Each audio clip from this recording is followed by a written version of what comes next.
again, everyone.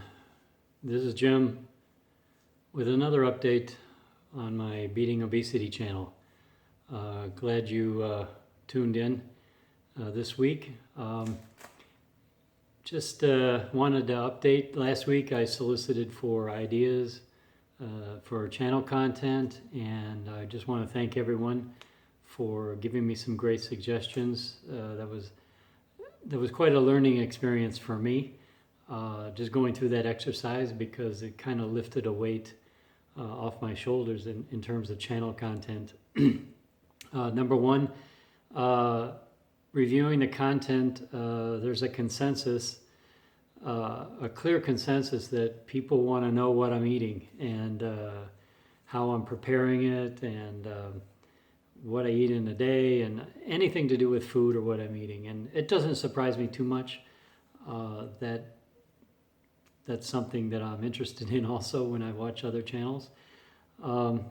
So that's going to be something that I'm going to do more of.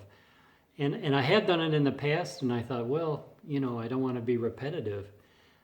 And that's where I learned a lot this week.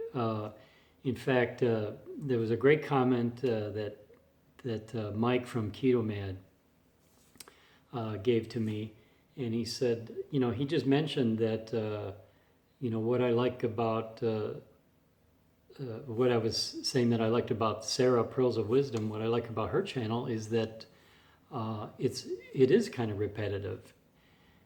And that sort of just hit me between the eyes, and I said, oh yeah, actually, not only her channel, but other channels. I watch whatever the latest release is. I don't necessarily care that it's a repeat of what was done 2 months ago or 6 months ago or 2 years ago. I like the fresh content. And then I started thinking more about that, how I view other channels on YouTube, and I watch a lot of channels. And yeah, there's something about the shared experience and the fresh content, whether it's repetitive or not. It's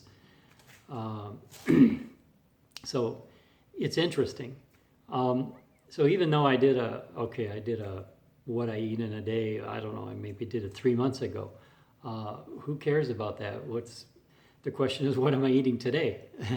And anyway, it just hit to me that what the shared experience aspect of this process, me kind of sharing my life and what I'm doing with you guys, and then the interaction we have afterwards. It's sort of an immediate thing, and it kind of feels like you're doing something, and it's sort of in the now, even if there is a lag, so many hours or a day even from when I shoot the video until you watch it. It seems like it's fresh. So again, thanks for the suggestions, and I'm just gonna add content, and if I might do what I eat. I might update it like once a month or so, or whenever I feel like it, whether it's repetitive or not. It'll be interesting. We'll have fun with it. Did have some other good comments as well, suggestion just for what changes have been brought about in my life due to this weight loss change, in a larger sense, and also maybe some running, more about what I do with the running, and I'll work that in as well. So thanks everyone I really appreciate the comments and suggestions. So just getting to the point, let's talk about what I'm eating, and because that's the subject of this video today. And let me comment a little bit about that. What I've been lately, I've been moving towards a narrowing of my focus on what I eat. And, I'm on a carnivore diet, largely carnivore, not 100% carnivore, but largely, let's say, meat-centric diet. And I've been really narrowing the focus on beef with a little pork. And what I did last week and what I'm going to do this week, I've been working on my my technique for steak preparation. And what I've been doing is I've been I've been cooking one steak each evening in the oven with, I think you might call it a reverse sear method. I season a steak, put it on a baking rack and cook it at a low temperature for roughly an hour and a half in the oven, and then put a sear on it afterwards, and I use a torch. As you know, you may or may not know, I use a torch to sear it. One of the other methods, the best steaks I've ever made have been with the sous vide process, and I have shown that before, but I'm not doing the sous vide right now. Sous vide cooking is really low temperature cooking in a water bath, and they come out great that way, but it's almost too easy. You just set the temperature and walk away, and I'm working on my oven preparation process right now. And last week I did some T-bones, I did some porterhouse, and then also I got into ribeyes, and that worked so well. I only made one steak, so I had to augment it with 2 or 3 good size ground chuck patties, and sometimes I had some pork in there too. I had some. I think I did last week. What did I do? I did a pork loin in the crock pot. I did some pork ribs, some boneless country ribs in the crock pot, and I had some.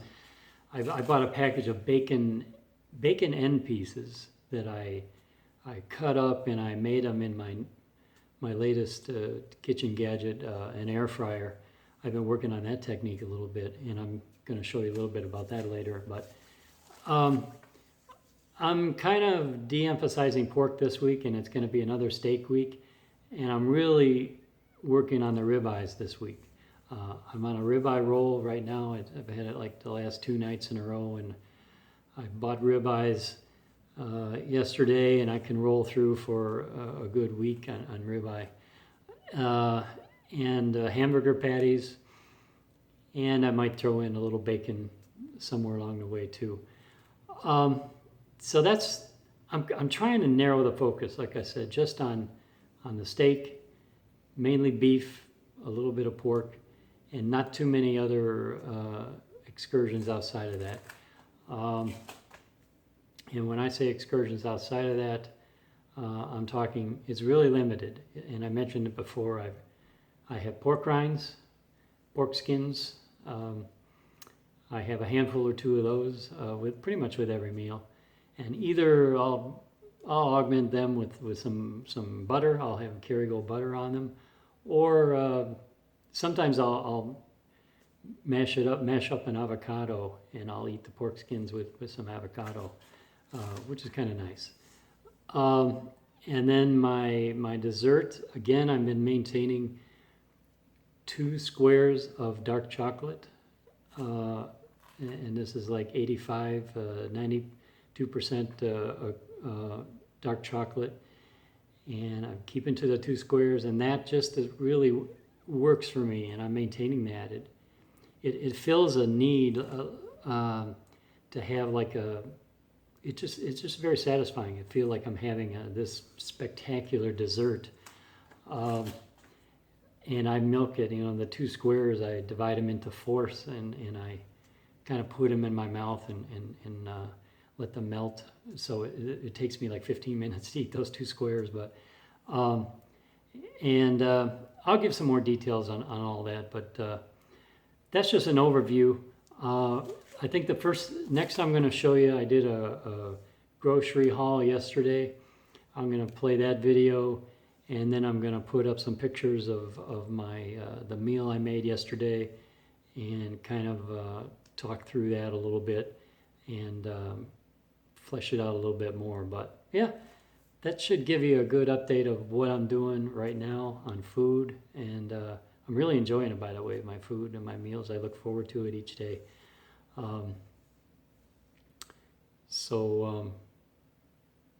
That's about it. And I eat 1 meal a day, so I end up talking about my meal, which is just a meal that I have at roughly on the weekends I eat like a little earlier, like 5 o'clock. Weekdays I eat more like 6 o'clock. But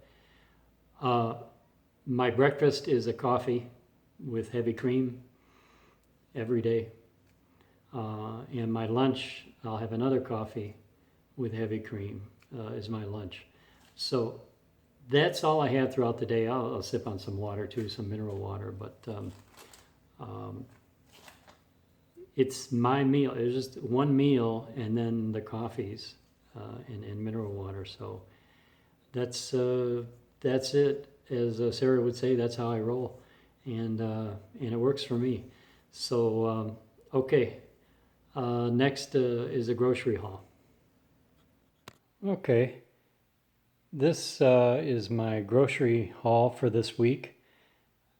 Now, just because this is what I bought this week doesn't mean that this is all I'm going to eat this week or that all of this will be eaten this week. It's just a resupply this week. I had some meat still left over from last week, but this is representative about what I'm eating right now.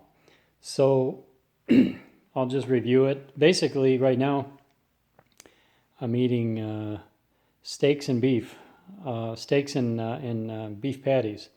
So I did get this one pot roast here. I'm gonna cook that up in the crock pot.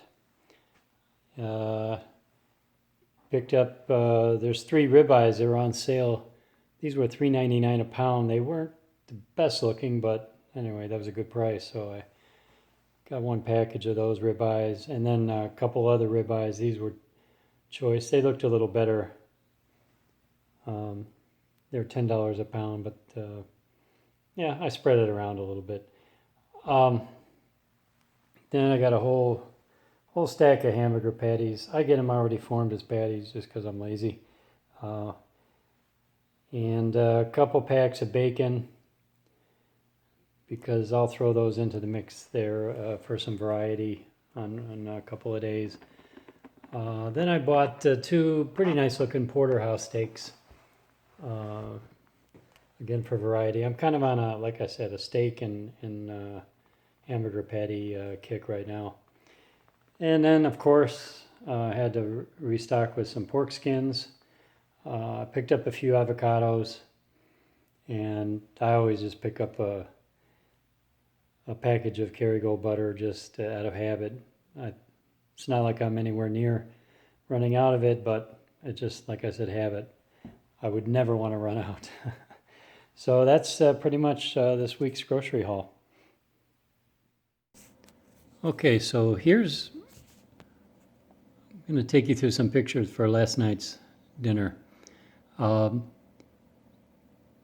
As I mentioned, I'm doing 1 steak per evening, and this is the ribeye I had last night, seasoned and ready to go in the oven. You see, I've got it set at 200. And what I did last night, yeah, I did 200 degrees, and I think I went for an hour and 20 minutes. And in the oven, you sort of have to get your temperature and timing together just right in order to get the doneness you want. In the sous vide, it's like automatic. You just set it for 130 degrees, and the timing is relatively unimportant. But in the oven, you can't just, the timing and the temperature have to go together. So I guess that's why I'm doing it. I like the challenge. But I've been working my way down. I was like 230 degrees in an hour and a half. Now I backed it down to 200 in an hour and 20 minutes. I think tonight I'm going to try 190 for like an hour and 15 minutes. I'm almost there. But so this is the steak ready to go in the oven. I season it, right now I'm seasoning it every night the same, salt, pepper, and some garlic powder. And this is, I had a package, I bought some bacon end pieces. This is the first time I had this. Just some chunks of bacon, the end pieces that they can't slice up. And I bought a pack of those, and I just kind of cut them up a little bit, as you can see here. And and then I've been putting them in an air fryer. So, and they're not bad. I've had some mixed results with it. But now this is always part of my dinner here. You can see the pork skins and some Kerrygold butter, and of course my Gerolsteiner mineral water. And like I've said before, I'll have pork skins, not always with butter. Sometimes I'll just put a little butter on them, you know, kind of scrape them in the butter. Or I'll eat them with an avocado. But I kind of mix it up. But I always have some pork skins each night, a couple handfuls. And here's the bacon. The bacon end pieces cut up, ready to go. They're in the air fryer. And I think I cooked those for like 16 minutes in there. I'm still working out, you know, how to manage things with this air fryer, but it's not bad. I kind of like the way it cooks. I had 2 hamburger patties last night. Again, I'm not doing anything special with those. Right now it's just pan fried. I only cooked 2 of them last night, and they're not really huge because I was having a pretty good size portion of bacon there, so I just made 2 of these patties. And that is, now we're looking at the steak. This is when it came out of the oven, what it looks like. Okay, you can see it's not overly done, but it is cooked. But it doesn't have, you know, it's cooked at such a low temperature that, you know, the fat isn't rendered at all, and it doesn't have any kind of a sear on it. And my technique on the sear is, I've showed this before. I've got this torch, and I've got, you can see at the top here, I use this, I don't know if I've shown this before. It's an attachment. It's called a Searsall attachment. And you just let that heat up, and it glows very hot. And it kind of, it's pretty effective at putting a nice sear on your steak when it comes out of the oven. And I'm not going to show video of that, but I just have this one picture. You can see what it's like. I just go back and forth slowly across the steak with that torch, and it's quite effective, as you'll see. This is what it looks like after the sear with the torch. And now it kind of looks like it's a done piece of meat that's ready to eat. You know, the fat is cooked, and it's got a kind of a nice charred layer on the outside. And this is what it looks like on the plate. If I can remember, I often I'll put a little butter on it, on the steak, to let it melt in, extra flavor. And I season it with salt before I eat it. You know, I season with salt before cooking, and then I dash on some more salt and pepper before I eat it. I'm kind of liberal with my use of salt. And this, I think, in the carnivore world is called the money shot. I cut it open, and so you can kind of see the doneness. It's a little bit more done than I would like throughout the center. And that's why I'm backing it down a little bit and trying to get it just where I want it. This wasn't bad at all. In fact, this was a really nice tasting steak last night. I'm getting close. But I mean, the ribeye is just so good. But yeah, I'd like to get, I mean, this is kind of just under medium. In my opinion, it's not quite medium rare, but a couple more tweaks and I think we'll be there.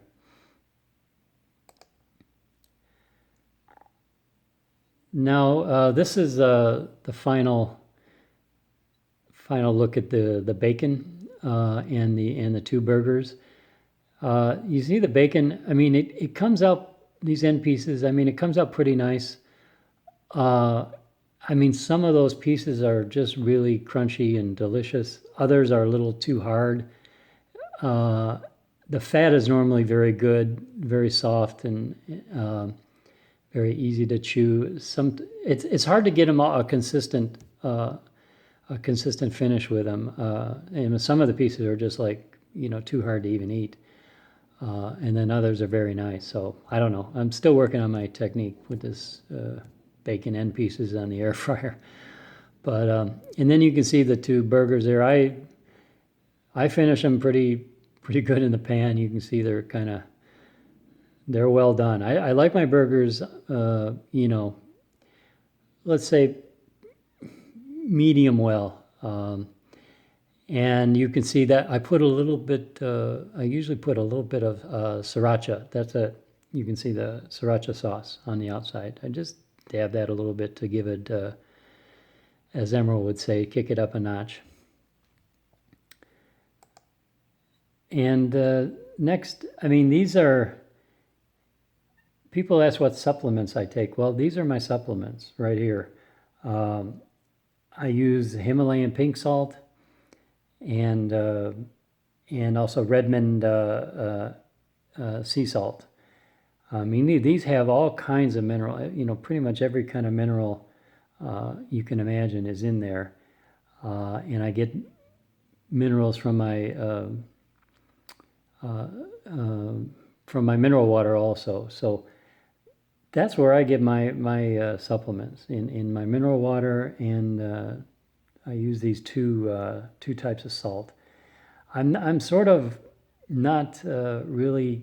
I want to get the rest of my nutrition from the food. I just don't trust the man-made supplements. I don't know. I just don't trust what's in them. I don't trust that you're really getting what you're really getting in those. So I'm trying to go the natural route, and overall it seems to be working. Then this here is the dessert, and I've talked about this before. I have 2 squares of dark chocolate, and that's what it looks like right there. That's 2 squares. Actually, it looks a little funny there. You can see it broke out. This sort of, I left it in my car a little too long during the heat, and it melted down a little bit. So, but that's what 2 squares looks like, and that's typical of what I get there. This extra dark Lindt, full-bodied cocoa flavor, and it's quite nice. And I went through the numbers to see what's in that 2 squares, and it's 115 calories. And I'm not a numbers person. I don't really care about the calories or the fat or whatever.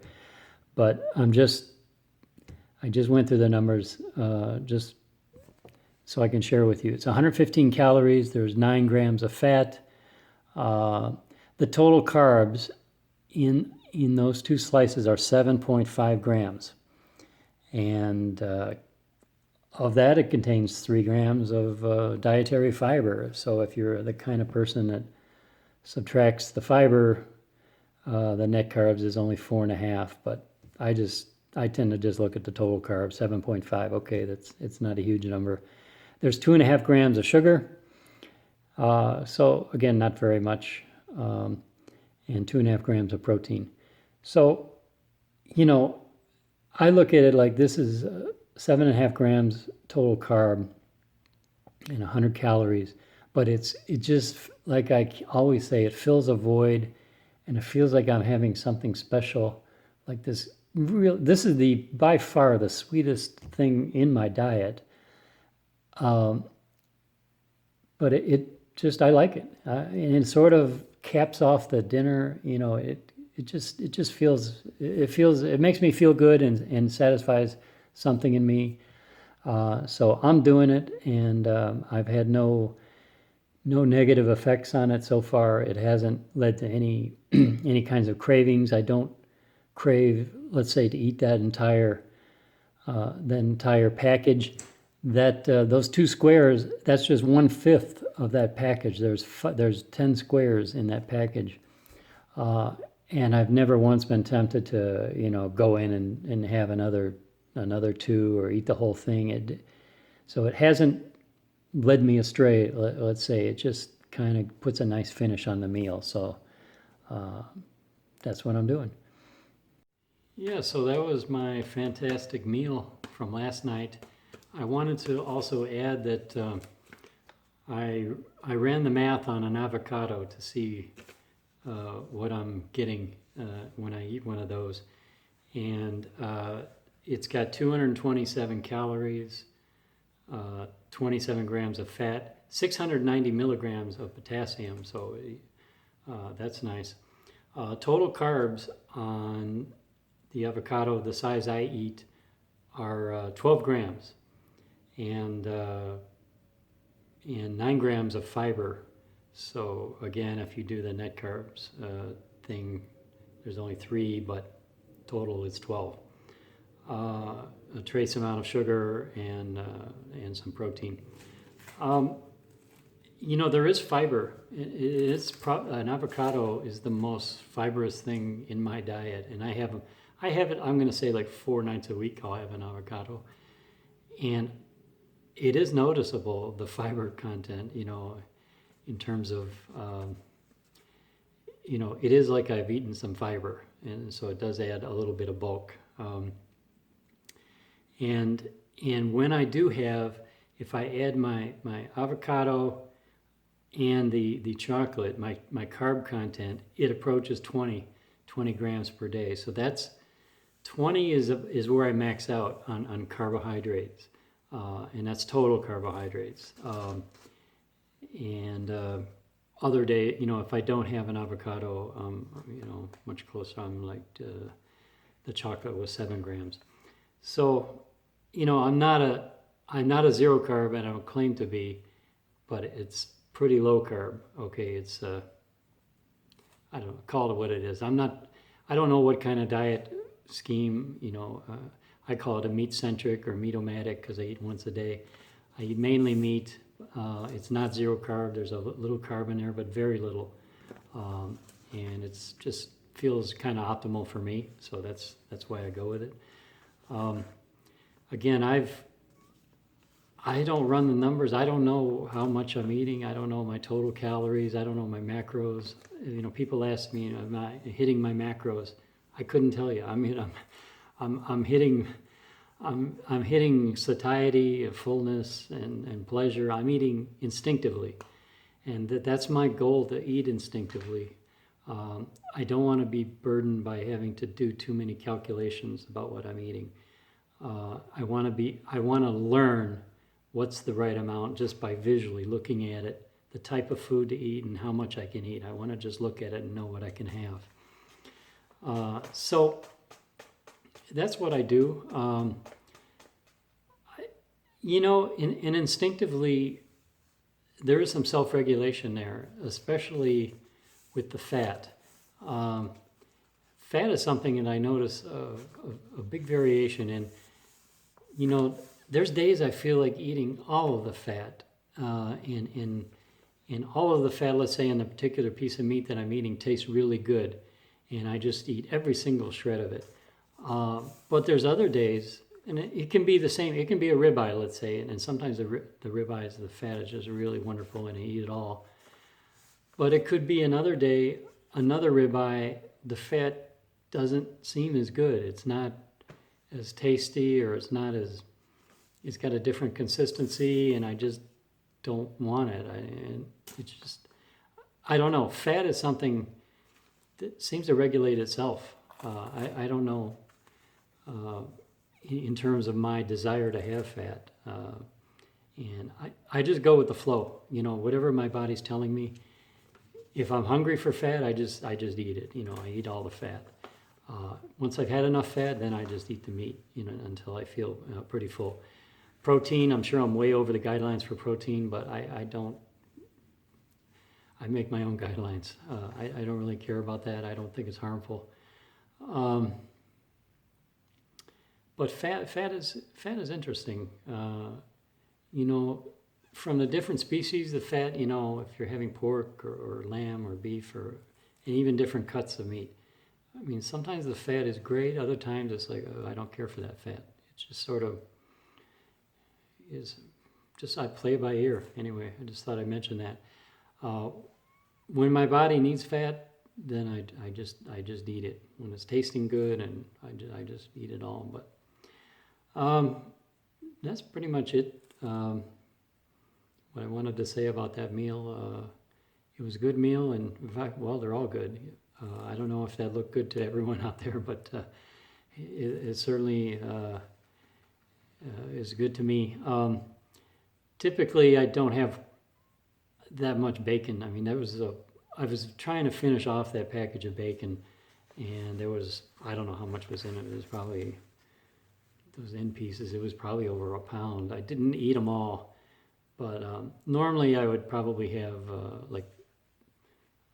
like about a pound and a half of hamburger patties with a steak, and no bacon. Bacon, it seems like every video I make about what I eat in a day involves bacon, but honestly, I don't have bacon that often. I have it like